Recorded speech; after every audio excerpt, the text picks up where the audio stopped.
Sveiki. Šį kartą vėl susitinkame Vaisingumo šaknis podcast'e, tik kiek kitaip, nes esame gyvai. Ir šį kartą kalbėsime su Urte, kuri pasidalins savo vaisingumo istoriją. Tai paspauskite patinka, prenumeruokite šitą kanalą ir pradedam.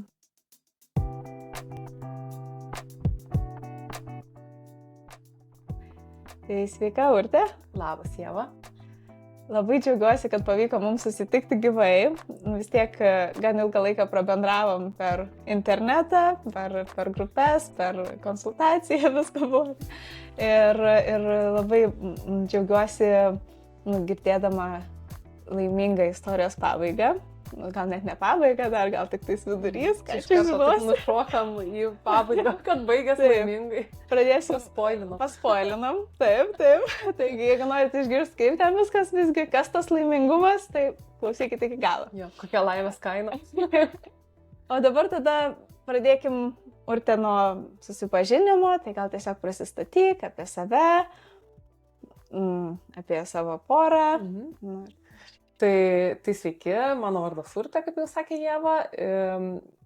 Tai kodėl mes čia susitikom, nes mes su vyru keliavom ilgą nevaisingumo kelionę.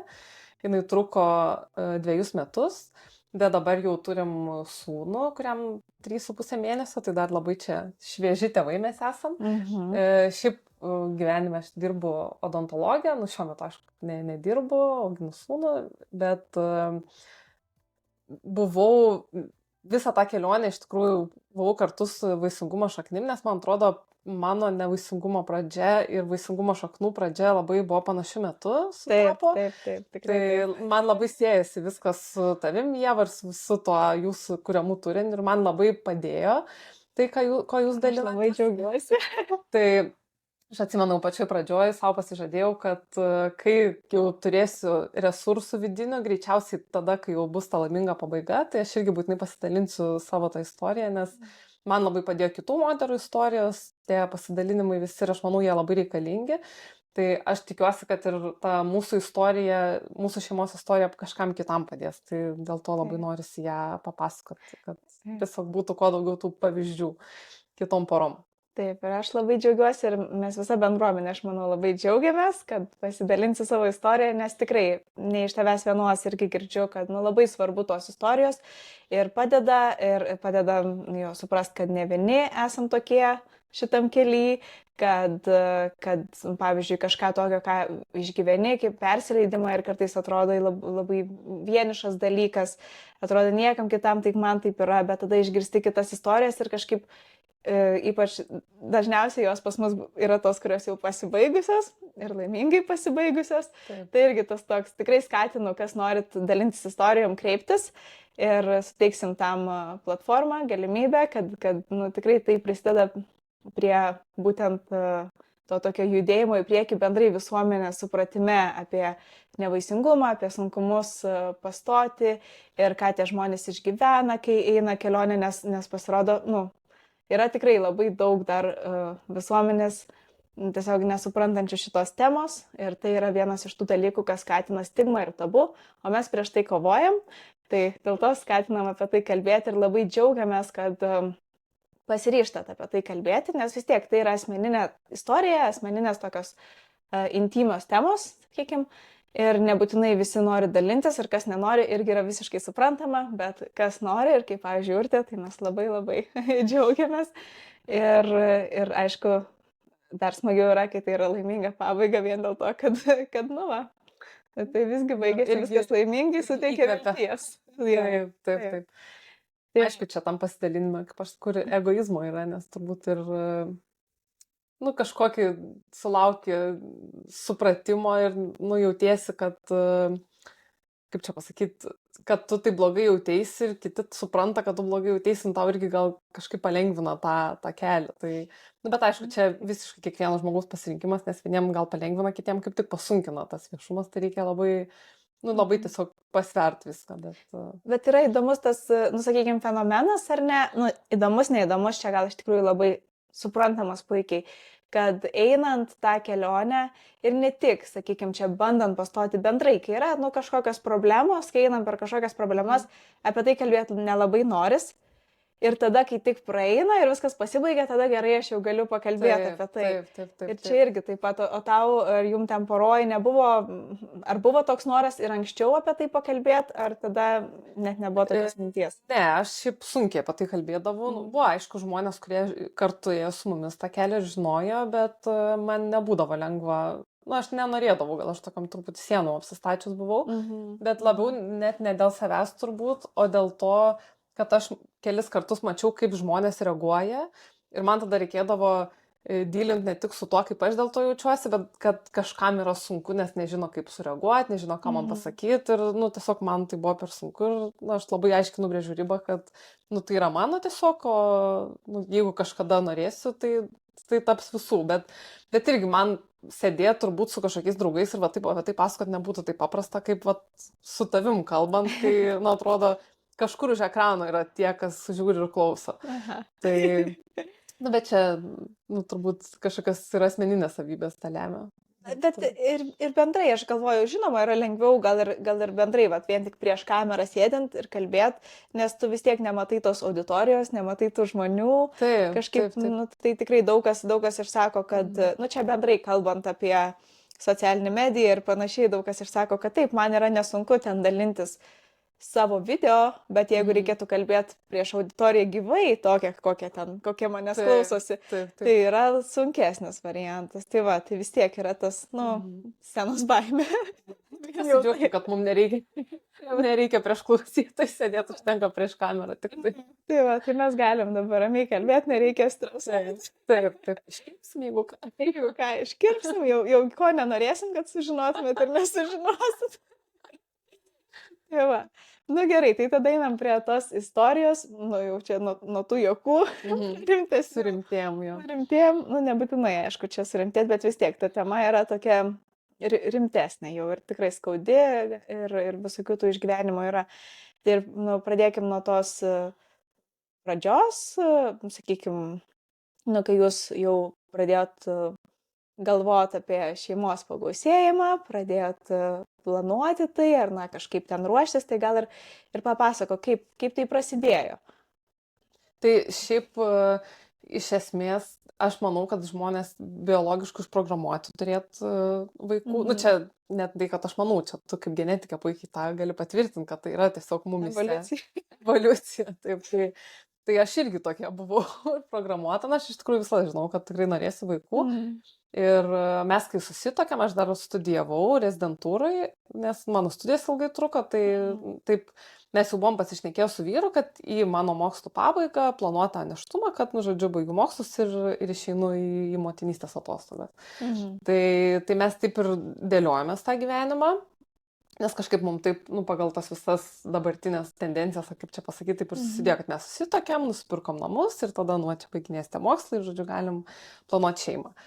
Tai aš turbūt buvau tam stipriau taip pasiryžus negu vyras, taip galima sakyti. Jisai niekada neprieštaravo tam, jis irgi šiaip ilgoji perspektyvui visada matė vaikus, bet, kad jau dabar čia reikia, nes aš tokia labai planuota, man viskas labai pagal laikrodį turi būti, tai kad čia dabar jau pastosiu, tai čia dar spėsiu baigti mokslus ir su pilvu jau baigsiu ir tada jau čia to gimdyti. Tai aš kažkaip labiau gal taip ryžtingiau ėjau, bet vis tiek, aišku, tai buvo poros sprendimas. Tai ir kai jau atėjo tas laikas, tai aš jau ten buvau, aišku, folio rūgštį gėriau, kaip ir mes ruošiamės tam ir tada tiesiog dar aš vartau kontraceptikus, tai mes žinom, kad jau tą mėnesį nutraukėm ir pradedam bandyti. Tai ir gal aš tada pratęsiu tą istoriją, kokia ta pradžia mūsų buvo, kad man buvo mėnesinės nereguliarios visą gyvenimą iš tikrųjų nuo tada, kai jos prasidėjo ir man buvo sakius gydytoja, kad vartokit kontraceptikus ir kai jau norėsit vaikų nutrauksit ir, turėtų tas vaisingumas būti pike ir, turėtų pavykti pastot. Bet kažkokių priežasčių man ten neaiškino, kodėl taip yra, tiesiog pasakė tokį vieną iš sprendimo būdų ir viskas, ir mes taip ir padarėm. Ir tada to pirmo ciklo metu iš tikrųjų ir pastojom. Mums taip, Nu va. kaip ir pasisekė, ta prasme, Nu, pastojimo nu prasme. tikrai, nu ta prasme šiaip, ar ne? Taip, Nu, dėl kalbant apie procentaliai ir visą kitą, jau aš irgi, kai konsultuoju ir vat, kalbu apie tai, tai visada sakau, kad nu, iš pirmo mėnesio ar iš pirmo karto ten, kad pavyktų pastoti, tikimybė yra labai labai maža. Ir tikrai nėra taip, kaip atrodė, kad galima iškart iš pirmo karto. Nu, va, bet, sakykime, pavyko pastoti iš pirmo karto, jau laimingi. Taip, jau čia turim tą nėštumo testą teigiamą. Nu, ten užtruko, kol jisai buvo teigiamas, nes aš simptomas anksti pradėjau jaus, bet jis vis neigiamas ir tada jau vieną dieną. Ne, kažkaip gal neriškus testas, bet aš jau pas gydytoją paprašiau kraujo tyrimo, nes gimdoje dar nesimatė ir jau buvo tas hormonas, nu, jau teigiamas. Bet ten buvo labai labai žemas skaičius. Bet man užteko to, kad aš jau džiaugčiaus, kad aš laukius. Nes na, aš tiesiog žinojau faktą, kad jeigu yra ten HCG ten daugiau negu 5, man atrodo, tai jau laukėsi. O ten visokie niuansai, dabar tai aš jau labai daug žinau tada. Tai man atrodo, kad tiesiog va, taip yra ir viskas. Tai va, ir sužinojom, gydytojas skambutis man pranešė tą tyrimo atsakymą ir aš čia laukęs, jau pas vyrą, mes čia džiaugiamės. Ir tada kitą dieną aš patyriau persileidimą po to nėštumo. Viskas labai greitai buvo. Nu, realiai ten to džiaugsmo, kad laukiamės, buvo nu, labai labai mažai. Nu, praktiškai ten jau minimaliai kiek galėtų būti turbūt. Suvokti nelabai gal ir išėjo, nu, ta pati pradžia tokia. Taip. Iš tikrųjų, kaip suvokti, nu, kaip ir pagal faktą labai trumpai buvo, bet tų mano iliuzijų, kad čia mums iškart pavyks ir man tie simptomai stiprus ir čia jau laukiuosi to vaiko ir jau čia vos nevardą galvoju, tai buvo labai daug. Nes aš atsimenu net vienoje istorijoje jūsų, neatsimenu moters vardo, kuri dalinosi, va, irgi taip, tai ir sakė, pamatai tą nėštumo testą teigiamą ir tu 10 metų į priekį matai, kad čia jau vaikas, tu čia jau kėdutę perki, butą perki, žodžiu, viską planuoji. Kai, Nu, moteris šiaip yra tokios planuotojas ir labai dažnai tas yra toks, nu, tas sunkumas, ta nežinomybė dėl pastojimo yra vienas iš tų sunkiausių dalykų, nes tu nelabai gali paplanuoti. Taip. O moteris dažniau, nu, kažkaip atrodo, iš to, kiek tenka ir bendrauti, ir bendrai atrodo vyrai labiau taip, nu, čia kaip bus, tai bus, čia kažkada bus. Taip. O moteris, ne, viskas yra suplanuota ir tas pagal tą amžių visą laiką, jau čia iki to laiko reikia, iki to laiko jau. Jo, ir tas ciklasgi labai irgi, nu taip reikia tą nėštumą planuoti, skaičiuotas dienas, nu, ta prasme, ten kada vaisinga, kada nevaisinga, tai, nu, kažkaip. Taip, tai yra tas toks. Viena iš tų buvau. Tai va, tai ta pirma netektis buvo labai, nu, taip ankstyva ir greita ir ten iš tikrųjų, jeigu ne tas kraujo tyrimas, turbūt mes net nebūtumėm žinoję, kad tas nėštumas buvo, nes tas testas buvo toks neaiškus, gimdoje nesimatė, nu, tai buvo biocheminis nėštumas, jeigu tai terminas nekant labai, nu, tiesiog. Tai skaitosi ankstyvas biocheminis nėštumas, jeigu truputį pasakyt, kas tai yra, tai dažniausiai iki 6 savaitės nėštumas, kai jis nutrūksta ir dar nebūna patvirtinta, skaitosi kliniškai patvirtinta, tai reiškia, kad galbūt kraujo tyrimas ar ten nėštumo testas rodė, kad teigiamas nėštumas, bet per ultragarsą dar nesimato. Nu, dažniausiai taip apibūdinamas yra ir tada, taip, tai yra, nu, biocheminė nėštumai yra viena dažniausių, sakykime, tų ankstyvų persileidimų, kada tai įvyksta. Taip, nu, nes daug jų net neužfiksuota. Taip, dažniausiai, tai dažniausiai galvoja, kad čia gal truputį mėnesinės vėluoja ir viskas. Taip. Nu jo, nes ir tas persileidimas iš tikrųjų, tai tiesiog kaip, nu, gausesnės mėnesinės ir viskas. Bet aišku, kai tu dieną prieš jau tu galvoji vaiko vardą ir tau staiga jau čia mėnesinės kitą dieną, tai vis tiek ta, nu, jau daug kartų yra labai kalbėta ir daug kur, kad, nu, tos netekties svoris, nu, jis ne visada priklauso nuo nėštumo trukmės. Ar tu vieną dieną buvai nėščia, ar tu 2 savaitės buvai nėščia, ar 2 mėnesius. Tai, nu, labai, viskas yra labai sąlygina iš tikrųjų ir labai turbūt priklauso nuo daug aplinkybių, kaip tu jauteisi tą nėštumą. Taip. Tai va, tai ta pirma netektis, taip, nu, nebuvo taip, kad iš ten žemė iš po kojų išsilydo, nes kaip ir viena vertus tai buvo ta tokia žinutė, kad mes galim pastoti, nu, kad pavyko, tai kaip ir, nu, vaisingi esam, tai aš save to ir godžiau, nu, kad čia jeigu pavyko vieną kartą, pavyks ir kitą kartą, bet aišku, nu, vis tiek tas, nu, norėtųsi, kad ta pradžia tokia sklandi būtų, nu, kad tiesiog, jeigu jau pastoji, tai čia akivaizdu, kad taip. Visi taip norėtų. Bet, nu, tu žinai, kad tu vaisingas, bet kartu tu žinai, kad, kaip aš sakiau, neužtenka, yra ir vaisingumas, bet yra ir vaikingumas. Tai, kad tu vaisingas, tai nebūtinai tu tą vaiką turėsi, nes, nu, tai yra, nu, iš esmės tai yra skirtingi dalykai. Taip. Pastoti ir pagimdyti, nu, tai yra kartais nesuderinama tarpusavį. Tai va, tai taip mes tą savo pirmą netektį išgyvenom ir tada nuo to prasidėjo visa kelionė, kuri pasirodo dar labai ilga buvo, tik tada, aišku, mes to nežinojom.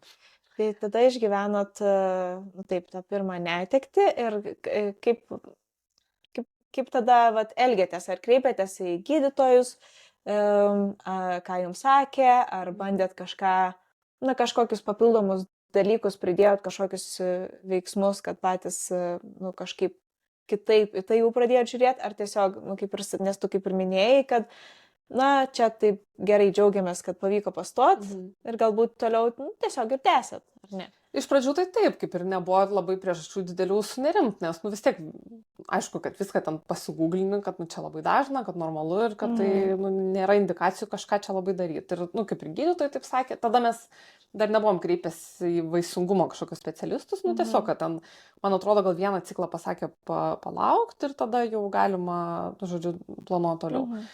Bet man tas ciklas niekada taip ir nenusistovėjo, nes jisai ir nebuvo iki kontraceptikų tvarkingas ir po to persileidimo tas ciklas labai išsibalansavo. Ir ėjo ten tos vienos mėnesinės, kitos mėnesinės ir ten, aš dabar neatsimenu tiksliai, bet ir poros mėnesių tarpas ir aš kaip ir suprantu, kad taip neturėtų būti. Aš vis tiek orientuojuos kažkiek tam visam vaisingume, tam cikle, kaip tas viskas vyksta ir kad, nei tu tos ovuliacijos tada pagausi, toks labai sudėtinga, o noras tai tik didėja, kad tau čia pagaliau pavyktų ir tas nusivylimas kartu didėja, kad eina laikos, o mums nepavyksta, tai kas čia toliau laukia. Ir kažkaip aš tada jau ten tiesiog pas kitą ginekologę, bet dar ne į vaisingumo kliniką ir man sako, čia po persileidimo normalu ir mane taip ramino, kol galų gale, ačiū Dievui, man susišvietė, kad man neužtenka to raminimo, kad aš noriu tiesiog pas normalų specialistą, kuris su to dirba ir kad man taip tiksliai pasakytų. Gal man labai norės to tokio aiškumo ir tikslumo, kad tiesiog... Tai suprantama, kad noris, visada noris. Taip. Bet mes kreipiamės tik tai... Tas persileidimas buvo sausį, o mes kreipėmės tik spalio mėnesį. Tai, šiaip nemažai laiko visai praėjo. Dabar aš jau kaip matau, tada gal truputį kitaip atrodė, bet... Nes, kaip ir aš žinau, kad yra tas metų laikas, per kurį pastoti yra normalu, mes kaip ir neišlaukiam tų metų, bet kadangi per tą laiką ten buvo gal, neatsimenu, ten kokie 3 tik tai ciklai, tai nusprendėm, kad per mažai tų šansų per tos metus laukti, tai reikia žiūrėti, kas čia negerai. Tai tada pakreipės pas ginekologę. Jo, tada jau vaisingumo kliniką mes kreipėmės nuėjau pas ginekologę ir aš atsimenu, aš atėjau, šiaip papasakojau anamnezę ir jinai man iškart pasakė, kad, sako, jūs turit policistinės kiaušidės, policistinių kiaušidžių sindromą. Ir tai buvo pirmas kartas gyvenime, kai aš išgirdau tą diagnozę, ta prasme savo, nors, kaip aš po to išsiaiškinau, tai yra diagnozė, su kuria tu, realiai gimsti. Ta prasme, tau prasideda ciklas dažniausiai ir kartu prasideda policistinės kiaušidės ir man taip ir buvo pagal visą tai, pagal tą ciklą, nereguliarumą ir panašiai, bet man tiesiog niekada niekas nesugalvojo įvardinti to kaip problemos kažkokios. Ir, aš paskui jau pagalvojau, mes jau ėjom pas tos ginekologus ir iki tos vaisingumo klinikos ir aš sakiau, kad mano ciklas nereguliarus, kad taip gal neturėtų būti, bet man žiūrėdavo tas kiaušidės, bet vis tiek niekas nepasakydavo, kad yra policistinės kiaušidės.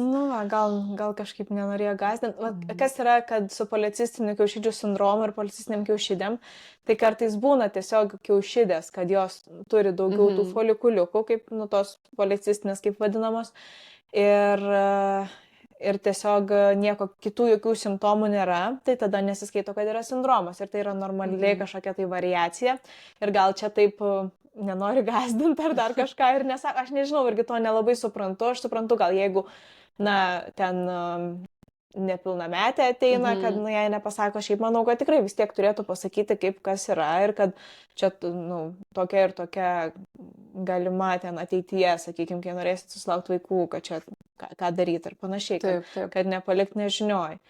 Ir taip tikrai, kaip irgi minėjai, kad policistinių kiaušidžių sindromas turi labai daug to genetinio, jis dažnai būna šeimose. Tai dažnai jeigu mama ten turėjo sesės ir panašiai, tai didelė tikimybė, kad ir tau bus. Tai toks, kaip ir sakai, ir gali būti, kada jis pasireiškia, nebūtinai pasireikš ten nuo pat pirmų ciklų, bet vis tiek pasireiškia anksčiau ar vėliau ir, ir mes žinom, kad tai yra viena iš tokių dažnesnių, sakykime, sunkumų pastoti priežasčių. O Taip. bent viena iš 10, čia priklausomai nuo to, kas ir kaip darė tyrimus, vienur sako 1 iš 8, kitur 1 iš 15, bet vis tiek bent jau 1 iš 10 moterų susiduria su policinių kiaušidžių sindromu, turi ir tai yra liga, su kuria gyvens visą gyvenimą. Kažkaip ten visiškai pagydyti jos neišeis. Tai kontroliuoti. Tai yra labai svarbu žinoti planuojant nėštumą. Tai gerai, sužinojai, kad yra policinių kiaušidžių sindromas. Ir pasakė, kokius kažkokius tolimesnius žingsnius reikėtų. Taip, tai tada man dar patvirtino ultragarso tą sindromą, ten, žodžiu, tyrimus visus padarė hormoninius, kad ne tik iš anamnezės nustatyti, taip tvirtai patvirtino. Ir tada pasakė tą gydymo planą, kad reikalinga stimulacija. Ir, žodžiu, paaiškino man tą visą mechanizmą, kas jau ten pasispilno tos informacijos, kaip tai veikia, kad tiesiog reikia pagalbos, kad tas vienas folikulas subręstų ir galėtų ovuliuoti.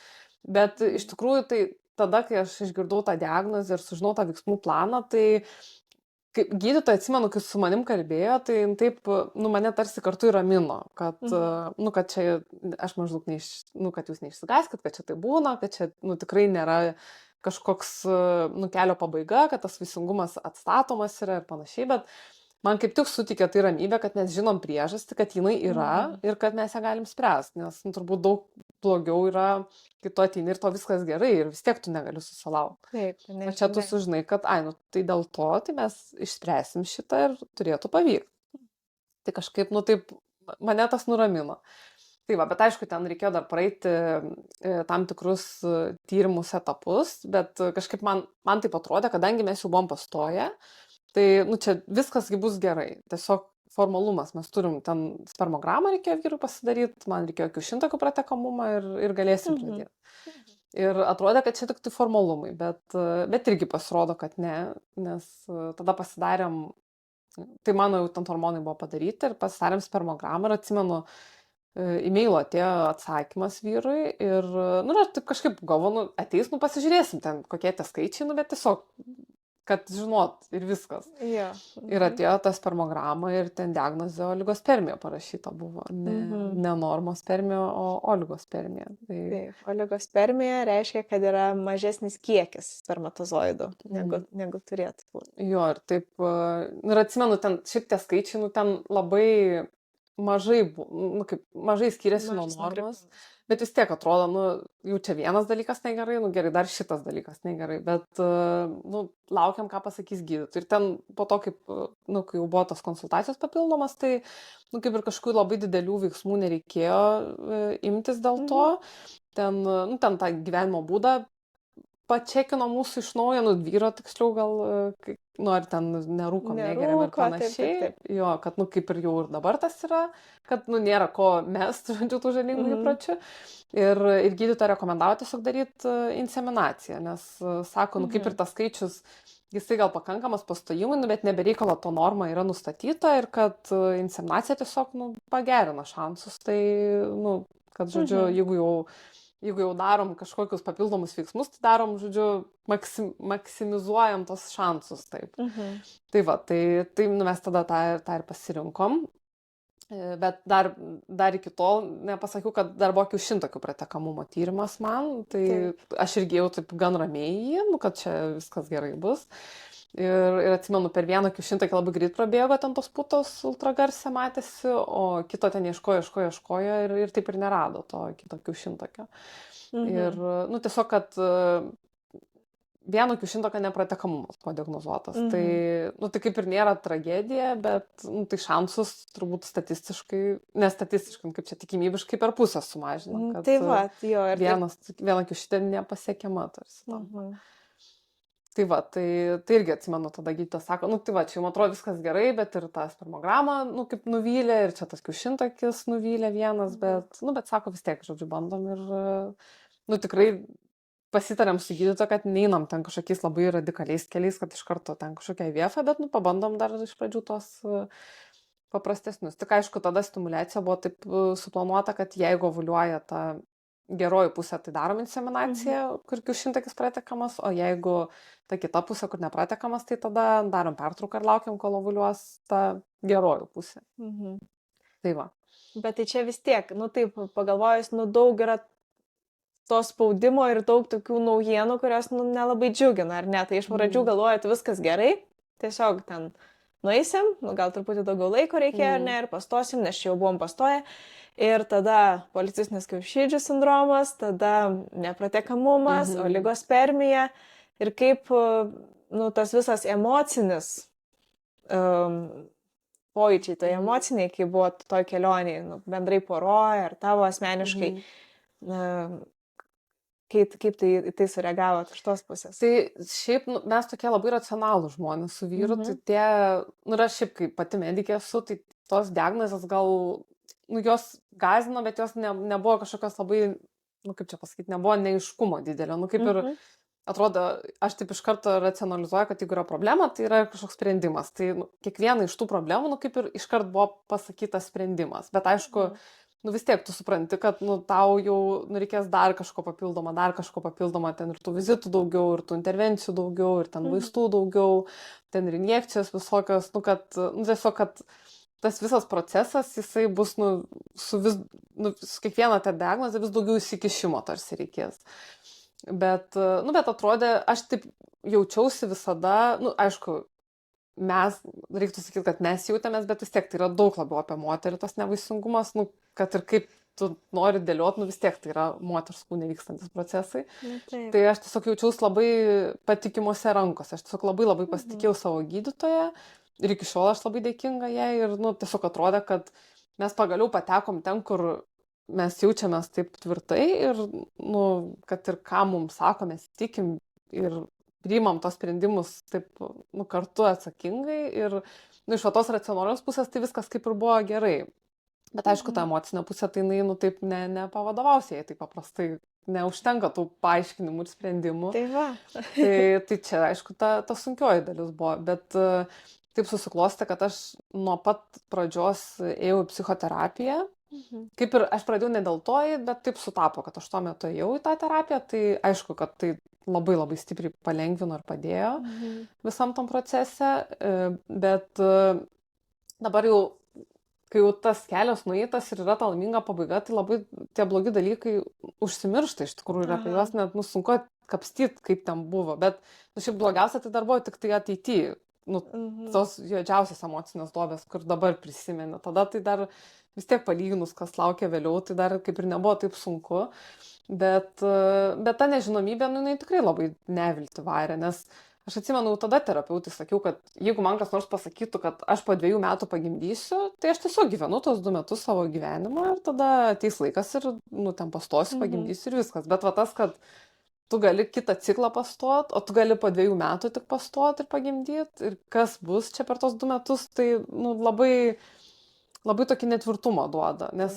ar tu iš vis pastosi galų gale, gal tu eisi tą visą kelią ir tau iš vis nepavyks pastot. Ir taip, ta nežinomybė, jinai labai, nu kaip ir atrodo, tu tiesiog gyvenk ir viskas, bet, nu, tokią naštą užkrauna, kad tu visada kažko lauki. Ar tu lauki kažkokio nuo ciklo, ar tu lauki kažkokios diagnozės, ar tu, nu taip, atrodo, kad tu neturi kontrolės, kad kažkas kitas tarsi kontroliuoja viską. Ir čia visi kiti aplinkui susilaukia tų vaikų ir gimdo, o tavo nu, tas tikslas kažkur skraido ir tu bandai jį pagauti. Aš jau šypsaus, nes man iš karto priminė tą tokį, norisi klausti, tai atsipalaiduoti nepavyko. Tai galų gale pavyko. Tai nebandėt atsipalaiduoti. Kažkaip, žinai, nepabandė. Gal reikėjo tada pabandyti atsipalaiduoti. Tikriausiai reikėjo atsipalaiduoti ir viskas būtų. Tai čia apie tos netinkamus patarimus. Tikriausiai, iš tikrųjų, kalbant apie tai ar žinojo aplinkiniai, kad jūs čia kažkaip susidurėte su kažkokiais sunkumais? Tik labai artima aplinka žinojo. Turbūt tik tai šeimos dar to. Gal tam porą draugių kažkas žinojo, bet apie tą pirmą nėštumą tai tik šeimos žinojo, o paskui, iš tikrųjų, aš labai pradėjau jau spaudimą tada, nes aš buvau baigus rezidentūrą jau susituokus, tai pagal visą tą sąrašą, tai dabar jau man dabar jau vaikų reikia, nes tik ką daugiau gyvenime veikti, tai ką tu dirbsi, čia karjerą kažkokią, ne, nu, tai vaikai. Ir šiaip tie klausimai, tai, nu, turbūt buvo sunkiausios dalis, tos emocinė prasme, atlaikytos visus, Kada vaikai? kada vaikai, ar čia dar neplanai, ar tu čia geri, gal tau reiktų nebegert, nu, ir toks, tu visą laiką jauti, kad tave stebi kažkas tarsi, nes ir darbe aš labai daug sulaukdavau, net buvo toks momentas vienas, kai aš jau darbe, pasakiau garsiai, kad tiesiog atstokit nuo manęs, nes, tai ne jūsų reikalas, nes, čia daug apie tai irgi kalbėta yra, kad, tie žmonės kaip ir nežino, jie klausia taip nekaltai, bet man tie klausimai, man labai nuo jų skaudėjo, nes aš atsimenu, mano pirmas persidavimas įvyko darbe ir tą pačią dieną manęs paklausė kažko, aš neatsimenu tiksliai ko, bet, ten kada vaikai ir panašiai, ir, jie labai skauda ir tu turi vaidinti, kad tau čia viskas gerai, kad, tai nežinau, čia neplanuojam dar, toks, nes tu nenori apsinuoginti, kad tau skauda, kad tau nesigauna, kad neišeina, nes, vis tiek, yra ta stigma, yra tas tabu ir tu turbūt ir vidinė kažkokia kaip gėda jauti, kad tau nesigauna ir tu nenori ir to žmogaus kažkokią padėtį pastatyti, kad jis čia blogai pasijaustų, kad paklausė. Nenori sakyti, kad, aš ką tik persileidžiu, čia klausimai. Taip, ir tu išlaviruoji. Gal ir būtų gerai, kad mes tai pasakytumėm tiesiai šviesiai, bet čia irgi, vien tie klausimai, tikrai čia yra kaip ir pradžioje, ir sakiau, čia vis tiek yra labai tokia asmeninė tema, intimi. Ir vien tai tie klausimai, čia tas pats, kaip bet kokį kitą intimų klausimą klaustum darbe ar kažkur, ir jie yra nepriimtini ir visi supranta, o čia apie vaikus, atrodo, visi gali klausti, gatvėje sutikta kokia bobutė irgi gali sakyti, o tai tu viena čia, ar tu čia dar vaikų neturi. Bet tas, kaip ir, tu galėtum turbūt pasakyti, kad man ten buvo persidimas ar kažkaip, bet, tai irgi labai daug resursų reikalauja vidinių, nes, tu labai, skaudžių dalykų pasidalini. Ir iš tikrųjų dar kas yra paradoksas, kad aš pasidalinau viešai paskui Facebook'e savo istoriją, kai buvo ta kūdikio netekties atminimo diena. Taip, čia dabar neseniai. Jo, neseniai. Ir taip plačiai pasidalinau tuo, tais faktais. Ir buvo tokių žmonių, daug iš tikrųjų žmonių buvo, kurie man rašė. Ir buvo net toks atvejis, kad man parašė žmogus, tokį supratimą. Tingumo žinutė, kuris manęs klausė prieš tai apie nėštumą ir aš labai gerai prisimenu, kad mane tie klausimai skaudino. Ir toks paradoksas atrodo, kai tu jau žinai, kad man tai buvo, tu supranti, kad man skauda, bet tame ir esmė, kad mes klausiam žmogaus, jeigu mes žinom, pavyzdžiui, kad jam neišeina, tai mes tikrai neklausim jo, nes mes nenorim lipti ant žaizdos ir panašiai. Bet būtent, kad tai yra, kad absoliučiai bet kuriai moteriai, ne tik moteriai ir vyrui užduoti tokį klausimą, tu gali šauti žaizdą. Ar jis turi vaikų, ar neturi vaikų, gal jis nori ten antro vaiko, ar jam nesigauna, gal jis tai to pirmo nenorėjo ir tu, kažkaip, ta prasme, yra, N variantų, bet mums atrodo, kad jeigu mes nežinom, tai tarsi neskauda tam žmogui. Taip, kažkodėl mes įsivaizduojam, kad jeigu nieks apie tai nešneka, tai tarsi to nėra. Taip, įdomus žmonės. Taip. Taip, bet taip pat kaip ir, sakai, gali būti, kad ir žino, tada jau nebeklausia. Irgi tarsi ignoravimas yra toks. Taip. Čia jai, neklauskim jos, čia jai nepatogu, arba nekalbėkim, gal tada suprant, čia gal nekalbėkime apie vaikų. Irgi gali būti toks tarsi atstumimas iš to gero noro, kad, čia, žinai, mes nenorim skaudinti, arba nenorim čia kištis ir panašiai.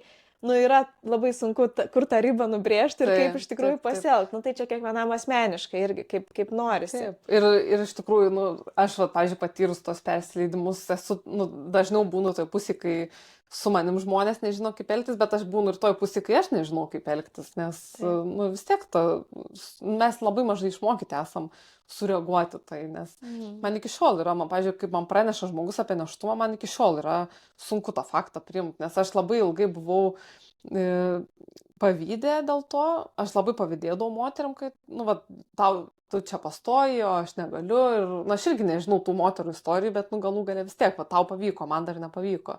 Ir man iki šiol yra tas likę, kad, atrodo, jau aš praėjus tą jau turiu vaiką, tai turėčiau kaip ir jau galbūt nebereaguotai, bet man, turbūt, aš nežinau, gal man tokia trauma buvo, kad man gal ir visam gyvenimui tai bus, aš nežinau, bet, man yra ir aišku džiaugsmas, bet yra ir toks užsilieka. Šitie dalykai čia... Naujienas primt dar nemoku.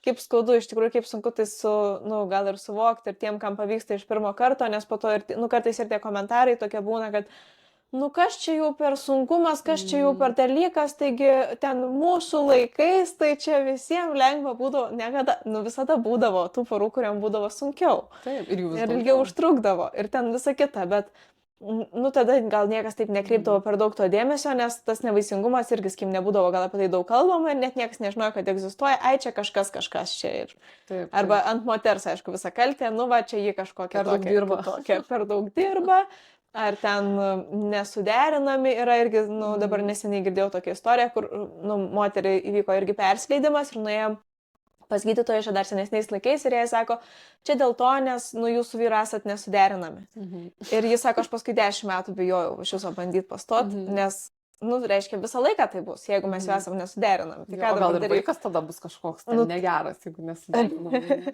Nu tai va, ir tas toks, nu tikrai gali išsigąsti, nu ir kas su ko sudarė, kas kaip ką pasako, bet, nu taip, visuomeniai dar irgi trūksta tų žinių ir trūksta jautrumo šitoje temoje ir kažkokio supratimo. Ir iš vienos pusės būtų gerai, kad tai paliestų tik mažą dalį, kad tai būtų mažuma, kaip man irgi, nu, buvo, kaip ir sakyta, čia labai didelė, nu čia labai mažuma. Iš tikrųjų tai jau nebėra mažuma, kai yra kažkur 20% visų porų, kurios negali, nu, taip lengvai susilaukti vaikų, ar ne? Mes tikrai pažįstam tokių žmonių. Taip, visi. Tai yra, Garantuot, tiesiog taip, mes gal nežinom. Galbūt nežinot, tai taip, dažniausiai vis tiek, nu, jeigu vienas iš 5, ar ne, vis tiek, 5 poras kokias pažįsta, tai viena iš tų 5 porų bent jau gali būti, kad susiduria su kažkokiais tai sunkumais ir reikia to turėti omeny, kad, okei, nu, gal man nereikia kištis tiek daug į kitus gyvenimus ir klausinėti. Nu, tai mes tam ir šnekam, gal bent vienas žmogus pakeis savo požiūrį tai ir užduos vienu klausimu mažiau. Jums laimėjimas. Taip, taip. Tai dabar grįžtant prie istorijos, tai va, dabar ruošiatės inseminacijai ir ten stimuliacija buvo ir inseminacija, ar ne, nu, ir kaip čia viskas ėjo.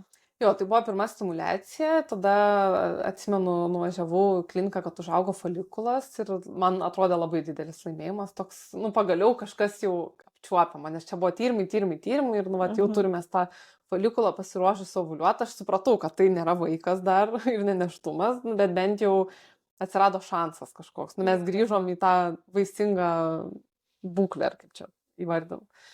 Ir tada prieš pat kalėdas, atsimenu, buvo pirma inseminacija.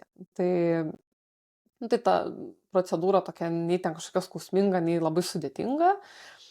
Atliko tą inseminaciją, mus paleido namo ir dar atsimenu, registratorė tada pasakė, kad gal įvyks kalėdinis stebuklas, nes buvo, nu, ten kelios dienos iki kalėdų. Ir aš atsimenu, pasakiau, kad kalėdinis stebuklas tikrai bus, tik nebūtinai mum. Nu, kad jis įvyks vis tiek kažkam. Ir dabar šiaip prisiminus tą, man kažkaip labai strigo tas jos pasakymas, nes tas stebuklas neįvyko tais metais, bet aš sužinojau apie nėštumą, nu, tą nėštumą, kai pagimdžiau vaiką, 4 dienos iki kalėdų. Tai, nu, toks vis tiek tas nėštumas per kalėdas mūsų aplankė, tai turbūt vis tiek tas stebuklas įvyko, tik tai, nu, vat, nuo tos dienos tai po poros metų, nu, tas galų gale sėkmingas nėštumas, bet toks tiesiog sutapimas atsitiko. Ir dabar mes, kai rašinėjom, yra tas prieš kalėdinis laikotarpis, tai jo, tikrai linkim daug tų. Kažkaip apsupta viskas, aplink tas kalėdas. Tai va, bet tada ta inseminacija nesėkminga buvo, atsimenu, sausio 1 dariausi testą ir jis buvo neigiamas ir tada buvo labai didelis nusivylimas iš tikrųjų, nes kažkaip aš, nu, kaip ir savo sakiau, kad nebūtinai čia iš pirmo karto tikrai pavyks ir ta gydytoja sakė, kad ten tikimybė yra apie 20, nu, kaip kad normalaus ciklo metu, 20%, bet, nu, kažkaip aš labai buvau tas viltis užsiauginus, kad pagaliau mes čia turim tą šansą ir sunku tada buvo, atsimenu, bet netruko ilgai labai tas sunkumas, bet, nu, kelias dienas tikrai toks, nu, reikėjo vėl atsitiest, bet, nu, taip tiesiog savo pasakėm su vyru, nu, kad gerai nepavyko, bet ir nebūtinai turėjo pavykti, tai tiesiog bandom vėl. Ir tada buvo dar viena stimuliacija ir tada ovuliavo ta pusė, kur nepratekamas kiaušintakis, tai mes tą ciklą praleidom. Ir tada 3 stimuliacijos metu ovuliavo abi kiaušidės po vieną kiaušinėlį ir tada irgi atlikom inseminaciją, bet atsimenu jau inseminacijos dieną aš jau klausiau gydytos apie IVF-ą. Jau taip aš jau kažkaip mes pašnekėjom su vyru, kad jeigu nepavyks, tai, nu, tada pereisim turbūt jau prie tokio, nu, kito metodo. Ir mes ten aptarinėjom, dar atsimenu, kompensacijas, ten, žodžiu, tas detalės visas. Ir, nu, ir tiesiog išleidom mus namo, nu, kad, sako, pasižiūrim, kaip čia bus. Mes tada dar išvažiavome į kelionę su vyru. Ir Atsipalaiduoti. ir suveikė. Ir tada kovo mėnesį turėjom teigiamą nėštumo testą. Tai vat po 3 stimuliacijos pavyko atsipalaiduoti pagaliau. Pagaliau. Jo, nu tai čia yra receptas. Tai va, tai tada, nu, tikrai atrodė kaip stebuklas tas nėštumo testas teigiamas ir ta estelių tokia ryški buvo ir tada mes nuėjom pas gydytoją. Aišku, tas vizitas buvo labai baisus pirmas, bet rado gimdoj ir dar atsimenu, juokėmės, kad dvynukai, nes abi pusės savaliavo, bet vienas buvo baisus. Tai va, ir tą 5 savaitę buvom, tai viskas gerai, tada 7 savaitę viskas gerai ir tada jau mes taip vis tvirčiau jaučiamės.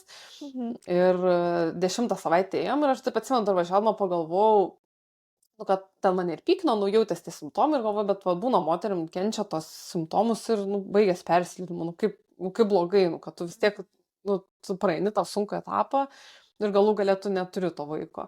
Bet kažkaip nuvėjau tas mintis, kad, nu, čia taip nebus. Ir jau mes tada turėjom niptą darytis, man atrodo, nu, kažkaip buvo planuota, gal kad duosiu kraują ir tada, nu, ten, žodžiu, atsigulėjau ant stalo, įsijungiau ultragarsą gydytoją ir ekrane rodo mum ir sako, va čia rankytės, kojytės, nu, ten tas embrionas toks įgauna žmogaus formą, jo, nebe burbuliukas. Ir kažkaip gydytoja vienu metu sako, bet čia kažkoks apvalkalas yra. Ir, nu, ir tai pasijuto, kad, nu, kažkaip, nu, ta nuotaika pasikeitė labai. Ir, nu, mes tai, aišku, nieko nesuprantam, mes žiūrim ten tos rankos kojos ir tada jinai išėjo pakviesti kitą gydytoją ir atėjo kitą gydytoją ir jinai taip, nu, dar taip gan iš toli tam ekrane pamačius, iš karto sako, čia reikia nutraukti, kol nėra 12 savaičių. Sako, čia genetika, čia labai blogai.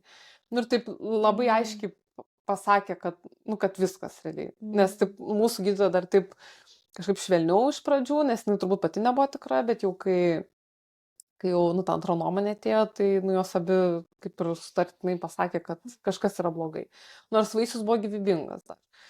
Ir, nu, ir viskas, tada vėl tos, ir tada jau per pirmą persileidimą tų lūkesčių buvo, bet čia tai jau mes apčiuopiamą turėjom vaisių. Nu, ta prasme, jau tas nėštumas toks pažengęs jau ir tie simptomai stiprus. Ir, nu, taip, nu, vis tiek gyvenom tam nėštumai gan ilgą laiką, nu, ten buvo 10 savaičių jau. Tai tada, nu, labai buvo, atsimenu tą pokalbį su gydytojais, toks sunkus buvo, nes, nu, taip sunku buvo ir, nu, taip susigaudyti tame, bet vis tiek reikia tų sprendimų priėmimo kažkokio, suprast, kas čia vyksta, kokios priežastys, kokie čia tyrimai toliau.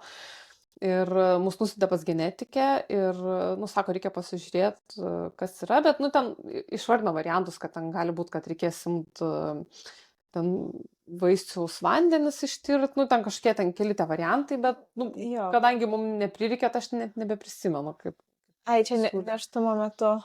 Nu, taip, yra įvairiausių, ten gali būti. Jo, nu, nustatyta patologija. Ir jeigu vyksta toliau nėštumas, o jeigu vyksta persileidimas, tai irgi kartais paima tiesiog vaisiaus medžiagą, vadinama, na, tokį kaip persileidimo medžiagą, nu, kad ištirti tą vaisiaus, kas ten buvo iš tikrųjų. Tai va, šitas buvo, nes, žodžiu, mes jau kunėjom pas genetikę, tai jau vaisius buvo žuvęs. Tai, nes mes dar turėjom tą laiką, nu, tam kelios dienos praėjo ir, nu, mes kaip ir bandėm, nu, kaip čia pasakyti, su vyru kalbėti, o jeigu mums reikės nuspręsti, nes gali būti, kad, pavyzdžiui, bus kažkokia patologija, bet vaisius gyvybingas, tai tada tu turi rinktis, ar tu tęsi nėštumą, ar netęsi nėštumą.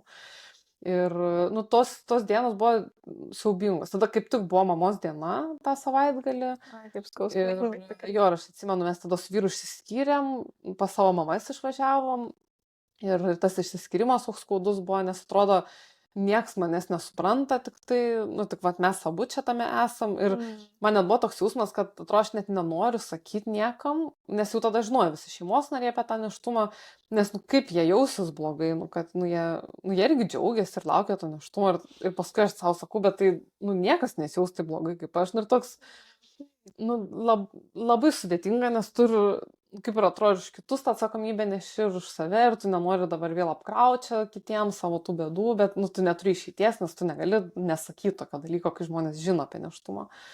Tai, nu, ten, nu, va, šitas laikas visam nevaisingumo buvo pats sunkiausias. Ta antra netektis, jinai, nu, turbūt daugiausiai, nu, kaip jėgų atėmė ir to tikėjimo atėmė, nes, nu, tiesiog labai, tada aš supratau, kad buvo dalykai, kuriuos mes kontroliavom galų gale, nu, va, ten sukontroliavom tą sindromą, ten tą oligospermiją, nu, taip kaip ir mes apėjom tas kliūtis, bet yra dalykų, kurių mes tiesiog negalim kontroliuoti. Ir tu turi, nu, mokėt, nu, kaip ir paleist, kad čia taip įvyko ir mums visi sakė, čia atsitiktinumas, čia kaip ir viskas tvarkoj, bet tas, nu, labai sudėtinga yra tiesiog suprast, kad, nu, va, nelemta kažkokia prasme. Ir čia net atsipalaiduot, nebepamenu šitoje vietoje. Na, taip, bet tai, nu, taip sakant, tai čia nėra, kad nelemta.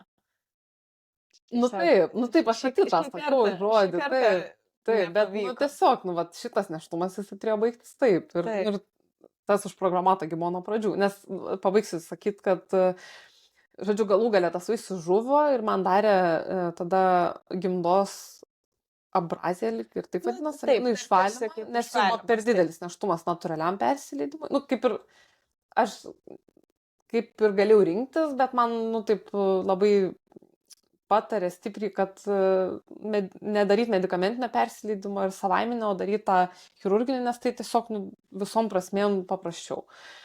Tai va, ir tada išvalė man tą nėštumą ir mes patekom į tokį genetikės atliekamą klinikinį tyrimą, kad mums paėmė tą abortinę medžiagą ir ištyrė tą vaisių. Ir tada mes sužinojom, kad buvo X chromosomos monosomija ir dar kartu padarė mum kariotipus ir nustatė, kad su mūsų kariotipais viskas yra gerai. Tai nežinau, tu čia gal norėsi paaiškinti šitos terminus. Tai kariotipas, taip, tai čia yra visas chromosomų rinkinys. Mes turime chromosomų rinkinį, ten 46 chromosomas ir gali būti kartais, kad mums nors ir viskas gerai ir atrodo viskas tvarkoj, yra tam tikri tokie pakitimai, tarsi chromosomos jiem perskelusios per pusę ir viena dalis nušoka ant kitos, nu jos tarsi apsikeičia vietomis. Ir mums tai nieko nereiškia, nes mes visgi turim visą genetinę informaciją tą, bet kai susidaro naujos tos lytinės ląstelės, ar tai spermatozoidai, ar kiaušialąstės, gali būti, kad, na, kažkiek pusė, nu, netenkam tos genetinės informacijos ir tada vaisius gali, sakykime, paveldėti kažkokią tai tą chromosominę ligą. Arba gali būti, nu, įvairiai kitokios kažkokios, sakykime, kitokie variantai, čia tai dabar nesigilinsim gal, Taip. Čia yra daug tų niuansų, bet esmė tame, kad buvo padaryti tie kariotipo tyrimai, patikrintos visos chromosomos, ir viskas tvarkoja. Tai jums abiem padaryta ir buvo normalus atsakymas, bet buvo tos X chromosomos monosomija vadinama vaisiui, tai reiškia, kad jeigu yra mergaitė ir nebūna 2X, jeigu berniukas, tai būna X ir Y, čia tos skaitos ir lytinės chromosomos, tai čia tiesiog buvo viena X ir daugiau jokios nebuvo chromosomos. Ir čia reiškia, kad būna, nu, taip, tai nėra toks labai retas pasireiškimas ir tai gali, ir tai toks tarsi, sakykime, iš tų, kur suderinamas su gyvybė. Gali būti suderinamas su gyvybė, gali būti, nu, bet bus sunkus, sakykime, vienaip ar kitaip, tikrai gali būti suderinamas su gyvybė, bet ten bus vienokie ir kitokie simptomai ir tai yra toks labai, gali būti atsitiktinis atvejis. Taip. Tai reiškia, ypač, kad buvo ištirti abiejų chromosomų rinkiniai ir viskas tvarkoj, tai rodo, kad čia tikrai nebuvo paveldėta, čia nebuvo kažkas, čia tiesiog buvo atsitiktinis, kai ląstelės dalinasi, kai susijungia ten, nu, susiformuoja tas vaisius, tiesiog įvyksta, vieną pametė chromosomą ir viskas. Klaida. Nu, ir tai lemia, kad vaisius, nu, tiesiog turi tam tikrą sindromą. Jo, tai mums tada, kai gydytoja ir sakė, kad tiesiog ne ta kiaušialąstė sutiko ne tą spermatozoidą, nu toks, taip, tiesiog nepasisekė. Tai mes sužinom tas diagnozes ir tos diagnozės šiek tiek ramino, nes, nu, kaip ir aiškiai priežastis, kad genetinė priežastis, kad ne su mano kūnu kažkas blogai, nu, kad tas nėštumas negalėjo vystytis, bet iš vaisiaus pusės ir toks visiškas atsitiktinumas, kaip ir, nu, ką tu paaiškinai. ir mums davė žalią šviesą bandyti toliau. Ir mes tada kažkaip labai ilgai nelaukiam. Tai gegužė vyko persileidimas ir Liepą jau mes jam vėl tos stimulacijos, kaip taikyti. Tiesiog tęs tą patį, ką darėm. Nes kaip ir suveikė tas būdas, tai bandom vėl. Ir tada, žodžiu, vėl tą patį darėm stimulaciją, bet ovuliavo tą pusę, kur nepratikamas kiaušintakis, tai inseminacijos nedarė. Ir, atsimenu, mes ten jau vasarą buvo, kažkaip planavom ten tas atostogas visas ir sakom, tai čia vis tiek nepavyks, nes ne ta pusė, tai žodžiu, dar kažkur ten išvažiavam, atsimenu, prie jūros, bet man kažkaip, aš jau žinau, kad vis tiek, kadangi ovuliacija buvo, tai tos mėnesinės turi ateiti, tas ciklas vis tiek turi būti reguliarus su stimulacija. Ir jos man neateina tos mėnesinės. Ir atsimenu, toks siaubingas PMS tada atrodė, nes kaip tik mano gimtadienis buvo, ir aš ten tokia nelaiminga jaučiausi. Ir atsimenu, ten prie tos jūros susipykom su vyru, dar kažkaip galvoju, kas čia man yra, kodėl tas mėnesinės galėtų pramušti, sako moteris, kad baigtųsi šitos nesąmonės. Ir tada mes dar nusipirkom bilietus į Ameriką, tokią didelę kelionę, sakom, dar iki kito bandymo išvažiuojame tą kelionę, žodžiu, kad čia palsėti, ten išpildyti tokią ilgą svajonę savo. Ir tada dar kelios dienos praėjo, aš jau skambinu gydytojui, sakau, man neprasideda mėnesinės, man gal reikia progesterono. Ir jis sako, jūs darėtės testą? Sakau, ne, taigi dešinė pusė. Sako, oi, žinokit, gamtoje visko būna. Sako, visokių stebuklų būna. Ir tada aš ten atsimenu, bėgom namo darytis tą testą ir teigiamas tas testas buvo.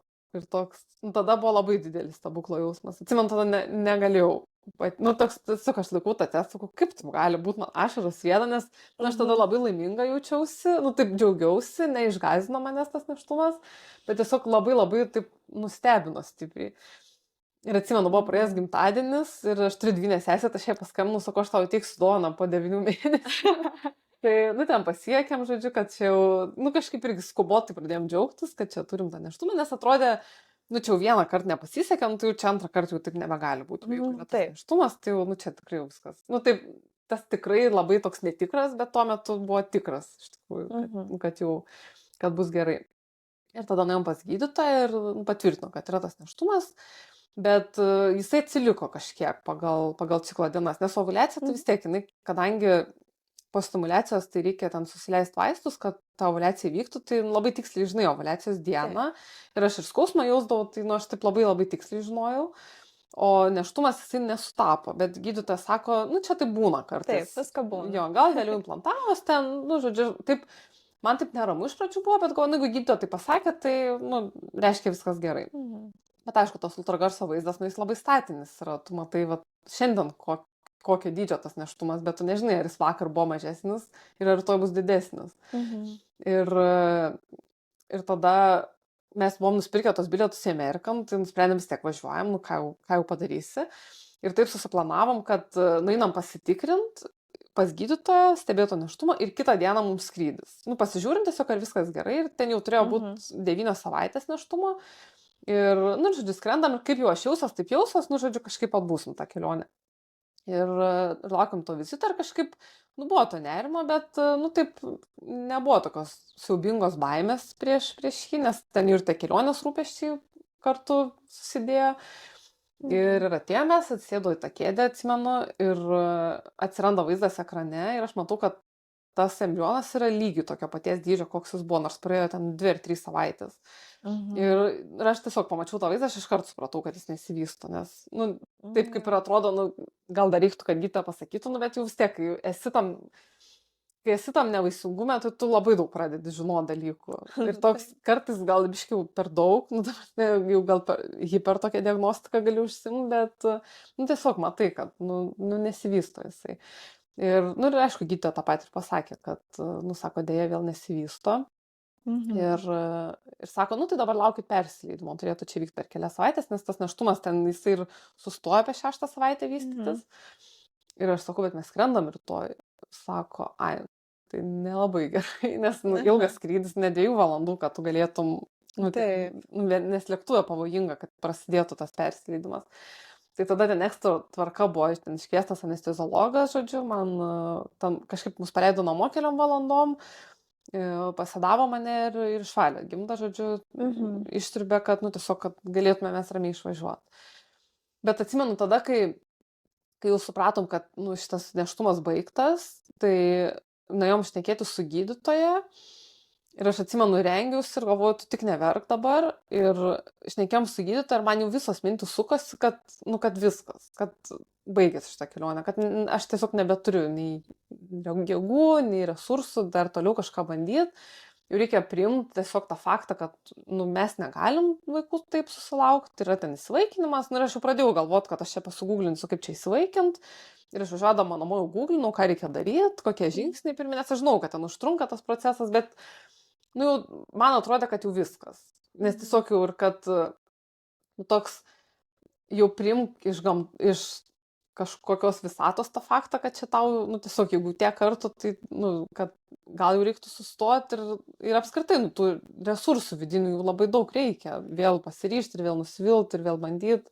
Taip, tas nuolatinis toks aukštyn žemyn, aukštyn tiek. Taip. Ir toks, tu atrodo atbunkyjau nuo visko, nes, tu vis, ir apsidžiaugi ir vėl nusivili, ir vėl apsidžiaugi ir vėl nusivili. Ir taip, tas nusivylimas gal jis nebebuvo toks didelis, tos emocinės duobės tokios nebuvo, nes tu vis tiek jau turbūt odą užsiaugini. Bet tiesiog ta ateitis labai buvo, labai tamsu buvo žiūrėti priekį, kas čia laukia mūsų, nes tiesiog ir jau po tokius tam turėjom konsultaciją, aš ką sakiau, kad ir vyrui tą sakiau, kad žaibas tą pačią vietą 2 kartus netrenkė, viskas, jau mums reikia suprasti, kad jau viskas, kad jeigu, jau čia ne žaibas, čia kažkas daugiau, bet paskui paaiškėjo, kad žaibas. Bet, kažkaip išvažiavome tą kelionę, tarsi, taip, restartuotis. Ir iš tikrųjų ta kelionė kaip labai gera terapija suveikė, nes, tu nematai jokių žmonių, kurie tavęs gaili, tu pats savęs negali gailėti, nes labai įsiveli į, ten, jetlagas, viskas, žodžiu, daug dienotvarkė, daug įspūdžių. Jo, dienotvarkė, ir buvo ir tų ašarų visokių, bet ir tų įspūdžių labai daug, ir, labai ta kelionė daug prasmių buvo labai labai įspūdinga. Nes tai tiesiog tokiu metu atsitiko, bet, kažkaip tos mintis biški, kaip čia pasakyti, prašviesėjo galva, jau grįžus jau nebetrodė viskas taip blogai. Bet, jau nebetrodė, kad viskas jau juoda, kaip sakėjai. Jo, dar atsirado kažkokia šviesa. Parsivežėm iš Amerikos šviesą. Va, kaip gerai. Taip ir sako, reikia išvažiuoti atostogų. Atsipalaiduoti, vėl mes apie tą patį. Taip. Tai va, tai ir tada su Ieva susitikom pirmą kartą, negyvai. Negyvai tada susitikom. Jo, tada kažkaip, tai dar nepasakiau, kad aš vėl paskambinau tai gydytojai genetikiai, kuri darė pirmo vaisiaus tyrimus ir jinai sutiko ištirti ir šitą.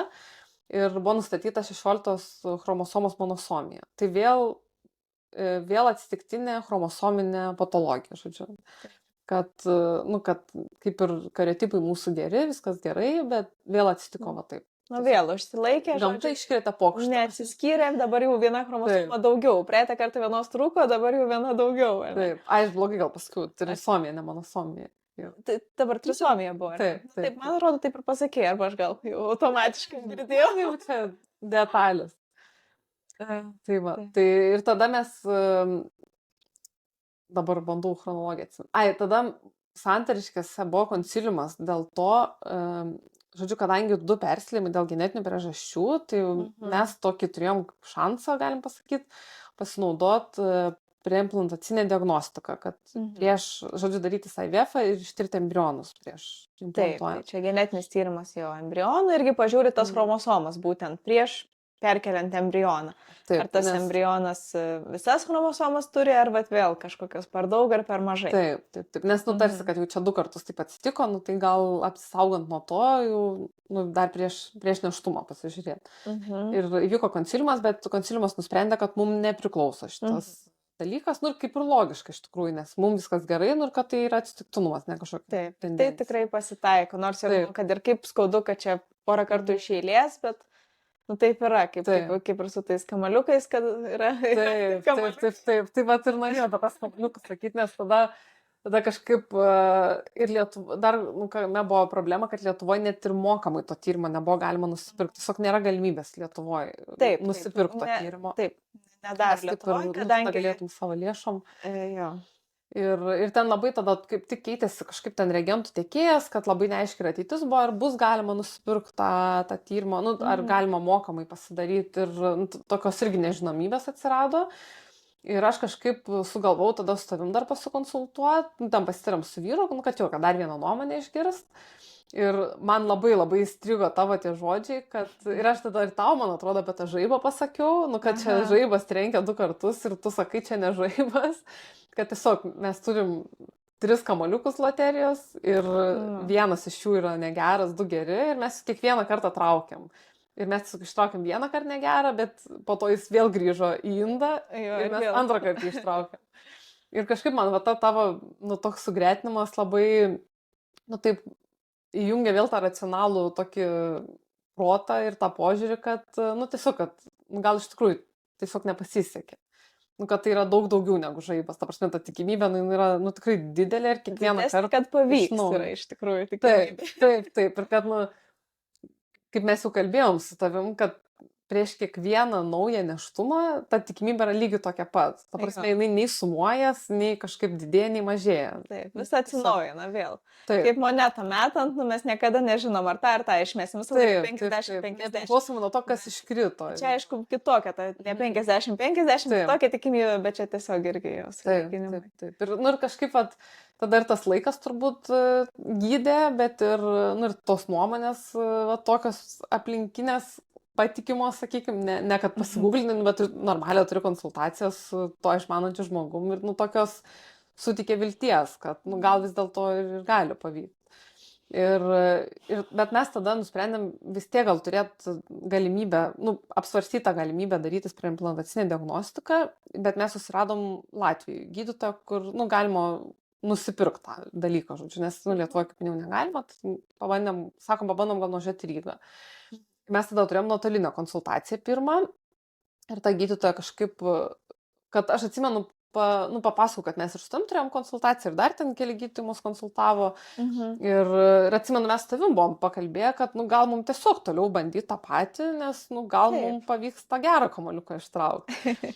O vat šita gydytoja pasakė, kad, nu, mes ten angliškai tą konsultaciją turėjom, bet lietuviškai pasakysiu, kad turiu turėti labai stiprią nervų sistemą, kad vėl bandyti iš naujo. Nu, ta prasme, nu, jinai taip kaip ir tarp eilučių pasakė, kad, nu, jums tiesiog per daug kainuos vėl bandyti resursų. Nu, ta prasme, kad jeigu vėl nepavyks, tai, nu, bus labai labai sudėtinga. Tipo geriau pasidarytą. Jo, kad, nu, maždaug eikit jau tą tokiu radikalesniu keliu. Ir, nu, čia jos nuomonė buvo. Taip. Aš čia, žinau, kiekvienam spręst, ar teisinga ar neteisinga. Tai va, tada mums ten jinai patarė pasidaryti labai labai daug tyrimų, ten labai išsamių, ten ir vėl kažkokia spermos analizė labai išsame, ir gimdos biopsija, ir iš kraujo krešumo problemas pasižiūrėti, nes jie kažkaip labai iškliuvo, kad tas vienas iš genetinių sutrikimų yra suderinamas su gyvybė, bet vis tiek nėštumas nutrūko, vaisius žuvo. Tai jinai taip, nu, tokią prielaidą padarė, kad gal yra dar kažkas, dėl ko taip atsitiko. Ta prasme, ne tik genetinės priežastis. Ir mes tada nusprendėm, kad pasidarom tos tyrimus ir kai žinosim atsakymus, ir tada spręsim, ką toliau darom. Ar mes bandom toliau natūraliai, jeigu viskas gerai, nu, ne natūraliai su stimuliacijom, ta prasme, to pačiu keliu, ar einam vis dėlto jau tuo sunkesniu IVF ir su ta preimplantacinė diagnostika. Ir mes tada užsirašėm gyvam vizitui važiuoti į tą Latviją, žodžiu, ir ten visus tos tyrimus pasidaryti. Ir tai čia viskas buvo irgi prieš Kalėdas, tas stebuklingas laikas. Tas laikotarpis, jo. Jo, ir tada, nu tai vat ir tuo metu buvo 2 metai nuo to, kai mes iš vis pradėjom planuoti vaiką. Ir tada vieną dieną mano vyras sirgo kažkokiu ten stipriu, nu, ar gripas jam tam buvo turbūt, nu, kažkoks, žodžiu, stiprus virusinis peršalimas, nu, toks jau net neperšalimas, jau daugiau ten su temperatūra. Ir kažkaip man pasidarė irgi šalta naktį, aš atsimenu, dar išgėriau vaistų, kad nesusirgčiau pati, nes ten labai siautė tie virusai visi. Ir taip lyg pykino kažkaip. Ir aš taip nusitikiau, kad aš jau atsikelsiu tikrai serganti. Kad jau čia, jeigu šaltis purto, tai, nu, jau ir biški temperatūros buvo, nu, kad jau neįsiu į darbą. Nu, ir taip naktį, atsimenu, neramiai miegojau ir atsikeliu ryte, ir kaip ir viskas man gerai, nu, nesusirgau. Nu, ir tai, nu, į darbą, ką man tada daryti. Ir kažkaip man taip toptelėjo, kad temperatūra pakyla prie nėštumo. Nu, kad taip gali būti. Ir tas pykinimas buvo, ir aš galvoju, nu, pastarysiu tą testą. Nu, bet tokia, nu, kažkaip, aš nežinau, gal ar nuojauta man buvo, nu, kodėl aš tą testą dariau, dabar jau net sunku atgaminti, nes, nu, kaip ir kažkokio tikėjimo, kad galim natūraliai pastoti, tikrai niekada nebuvo. Nu, ta prasme, kažkokio skaičiavimo, planavimo, nu, tiesiog laukiam to vizito ir viskas. Ir tada pasidariau tą testą, ir taip atsimenu, iš šono padėjau jį, ten ruošiuosi darbą. Ir taip jau norėjau jį paimti ir išmest. Ir pakeliu aš tą testą, žiūriu, yra juostelė antra. Ir taip, nu ne dabar pasakant, man toks perėjo per kūną, nu taip, nu tas jausmas buvo nieko panašaus, kas ankstesnius testus pasidarius. Nes visi ankstesni kartai buvo džiaugsmas. Tiesiog tu turi testą teigiamą ir tu džiaugiesi, nes, nu, vat pavyko, nes kažką darėjai ir pavyko. O čia aš laikiau tą testą ir man tai baisu buvo, nu tiesiog atrodo, negi vėl dabar, nu, vėl eit per tą patį, vėl tie vizitai, vėl ta pradžia, vėl tas vystos nesivysto. Nu toks, aš net negalvojau labai ilgą laiką, kad šitas testas gali reikšti vaiką.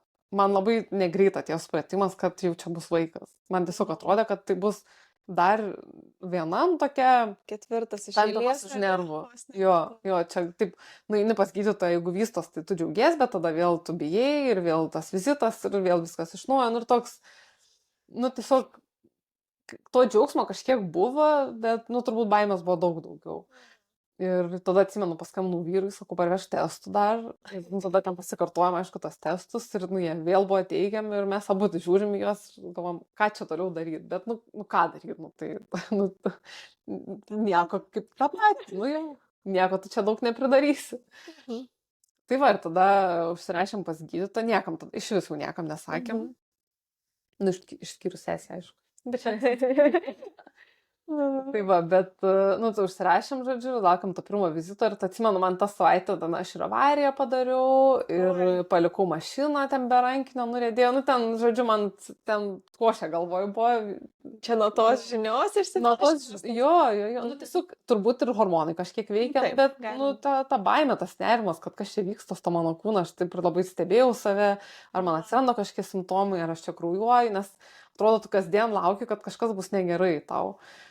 Ir tada prieš tą pirmą vizitą, tai, nu, iš viso aš ten jau visą dieną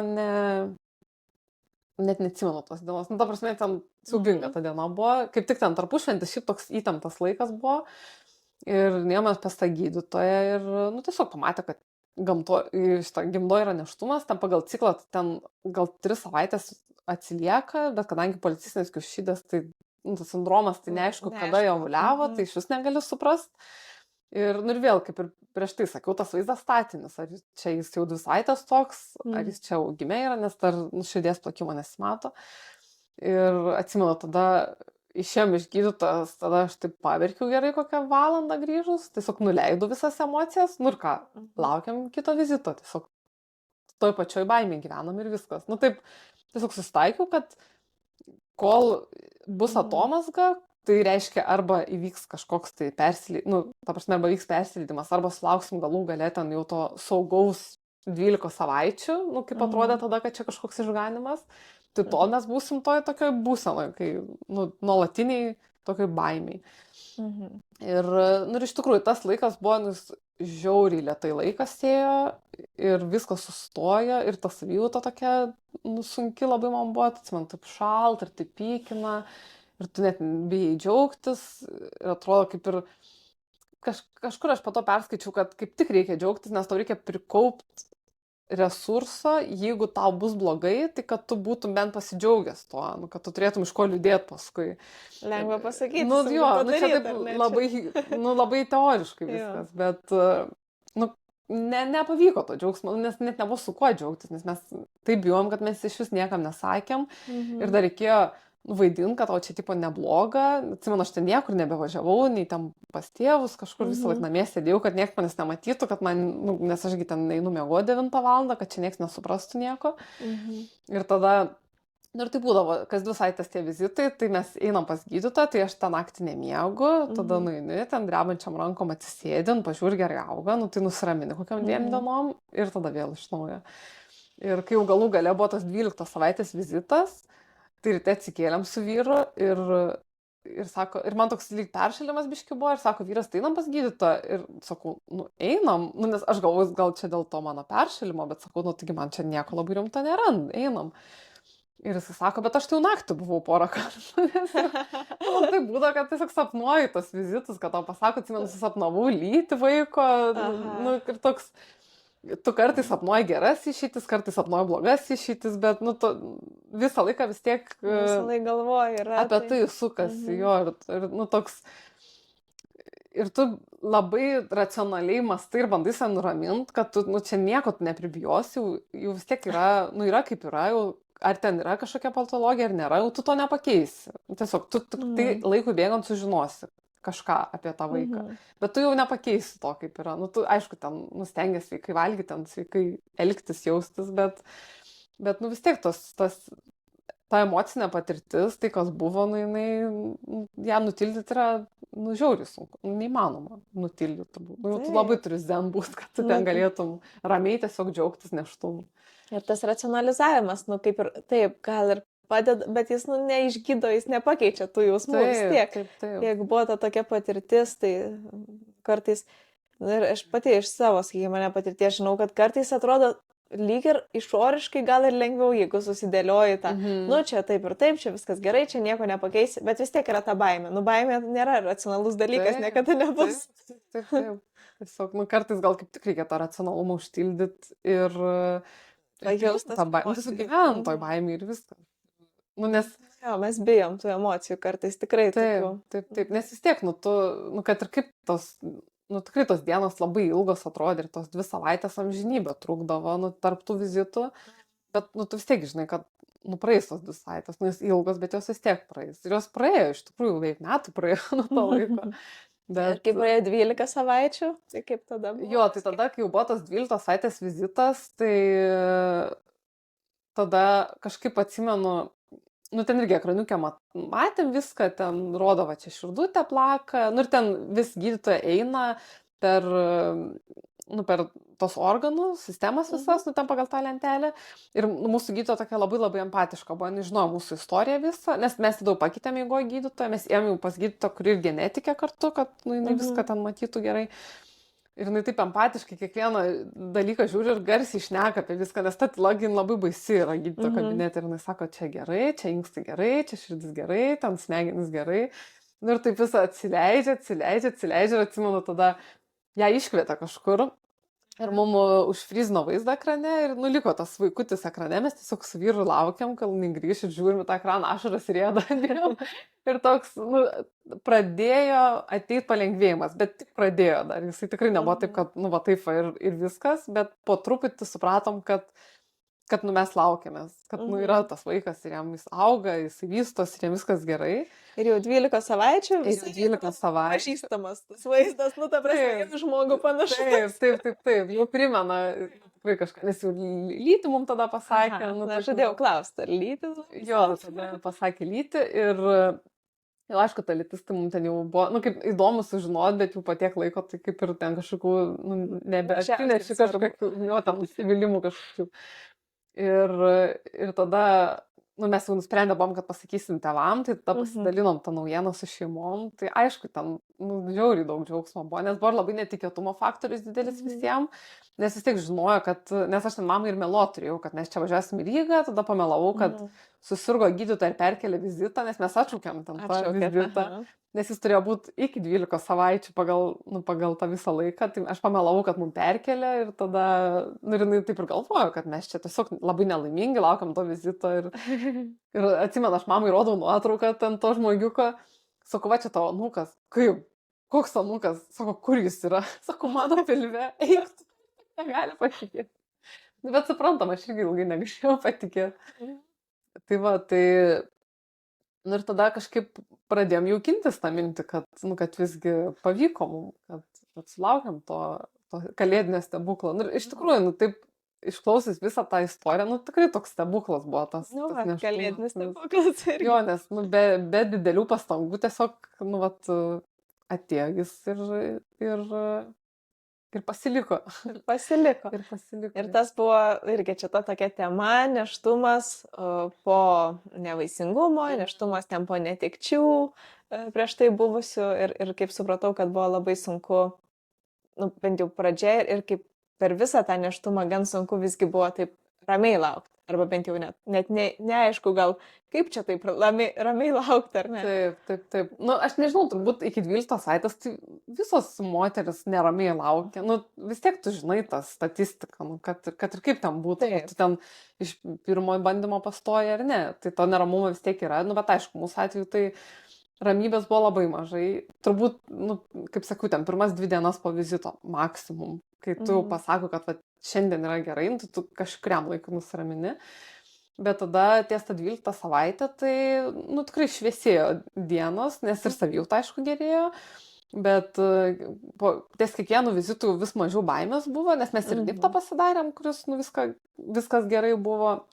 Ir tada numatai, kad auga tas vaisius, kad jis turi tas rankas, turi kojas, ten visi tie tyrimai geri yra.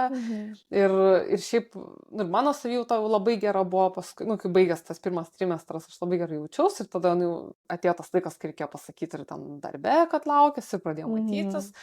Ir, nu, kažkaip labai man buvo tokia didelė riba tas pasakymas visiems, nu, va tas ne tik artimiesiam, bet ir jau taip visai visiems.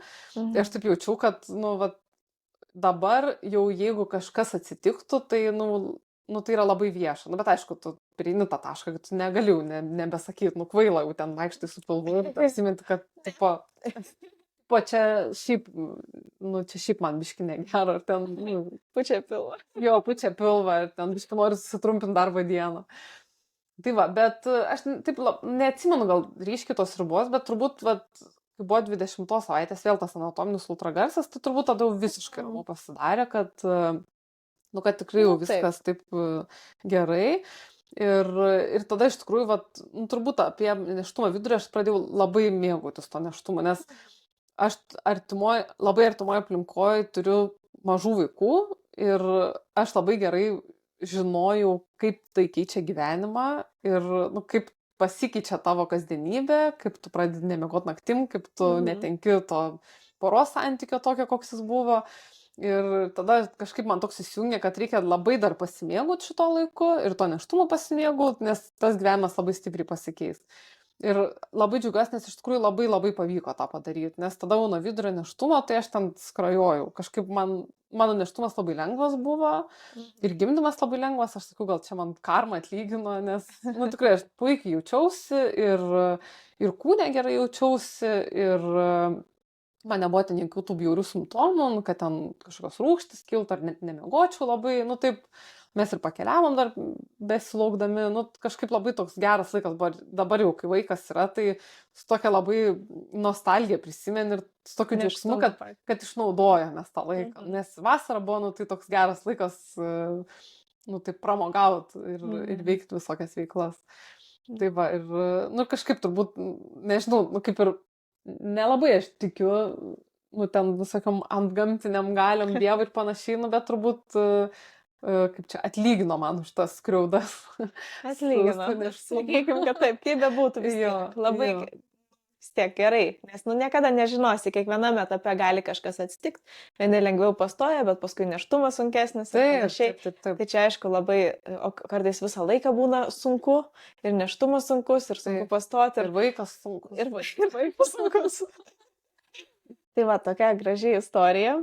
Tavo graži pabaiga ir labai smagu matyti ir tą šypseną ir kadangi dabar esu svečiuose, tai aš girdžiu ir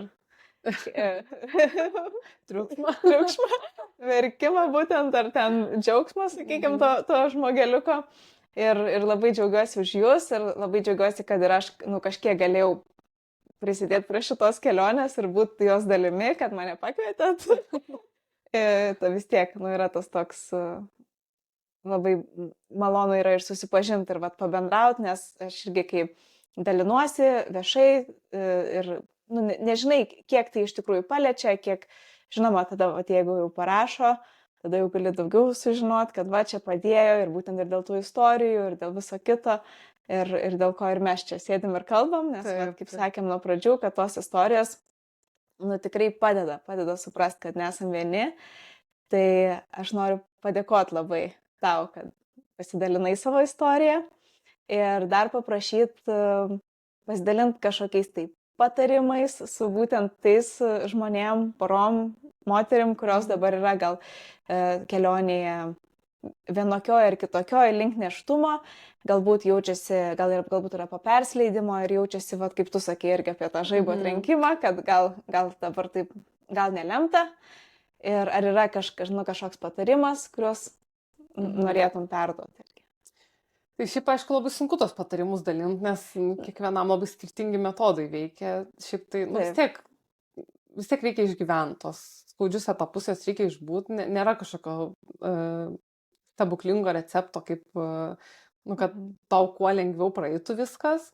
Bet turbūt esminis dalykas yra būti ramščiu vienas kitam su partneriu, nes vis tiek, kad ir kiek tu turi artimų žmonių, tu turi tą paramą iš partnerio jaust, nes jeigu tu atsiremi, nes jeigu pirmas žmogus, į kurį tu atsiremi, yra ne partneris, turbūt, ta kelionė negali būti tokia, nežinau kaip čia įvardinti, jinai tokia tada pasidaro nebe poros, o, moters ir kažkieno, ar vyro ir kažkieno, tai turi būti labai, labai ta sąjunga stipri turi būti, nes kartais sunku apie tos dalykus šnekėti su vyru ar ten su žmona, galbūt norisi kaip tik su kažkokia išorė labiau pasišnekėti, gal ten turi ryšį geresnį su draugiam kažkokiom ar ten su mama, ar, nežinau, belė kuo, bet vis tiek suras tą ryšį, nes niekas kitas taip gerai nežino to jausmo kaip tas partneris, nes vis tiek tos ar netektis, nes ir nėštumas yra netektis, bet ir nepastojimas yra tam tikra prasme netektis, tos svajonės netektis. Tai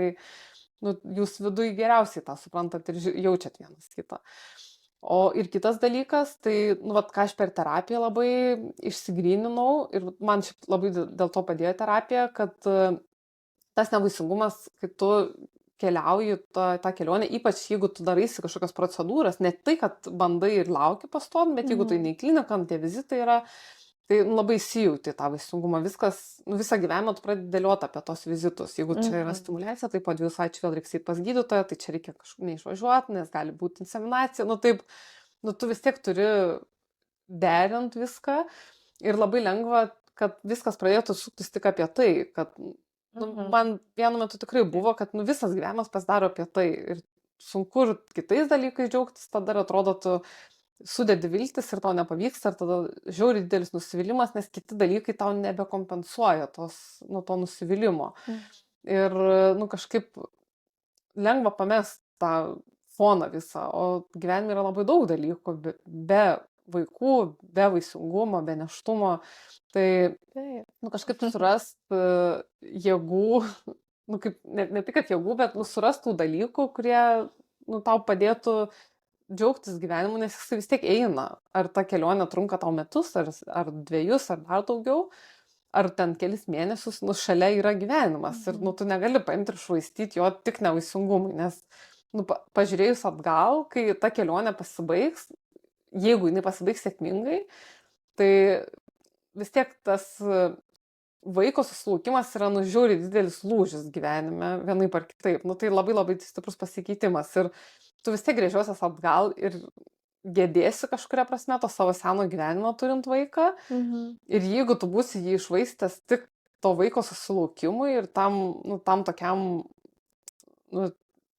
tai vilčiai, tam tikėjimui ir niekam kitam, tai tiesiog bus labai gaila, nes tu negrįši ten atgal iš naujo. Tu su vaiku jau, aišku, turi labai daug naujų patirčių ir daug džiaugsmų ir tai yra labai didelė laimė, bet vis tiek tu to vaiko nepadėsi kažkur ir negrįši atgal ten pakeliauti ar ten dar kažką paveikti.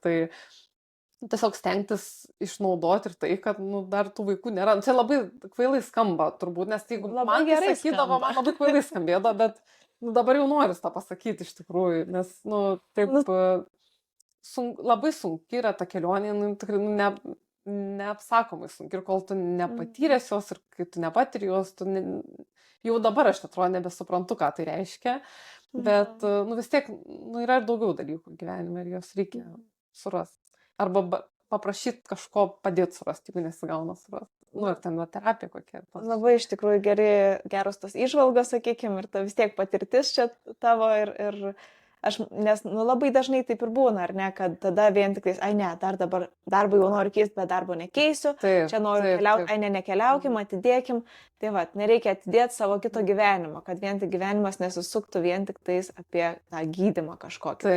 Taip. Ir aš manau, palaukimą. kad tai yra vienas iš tų dalykų, apie ką irgi gal mažiau kalbama ir apie ką tai, nu tai gerai, bandot pastoti, tai dabar visą galvą, kiek metų reikės tiek. Taip. Tai va, bet vis tiek, taip. Ir kad mes nesame apibrėžiami to kažkokio tai pastojimo ar nepastojimo, ar vaikų turėjimo, ar neturėjimo, kad esame mes dar ir atskirai ir turim savo kažkokius kitus pomėgius ir gyvenimą ir nepamiršti šito. Taip.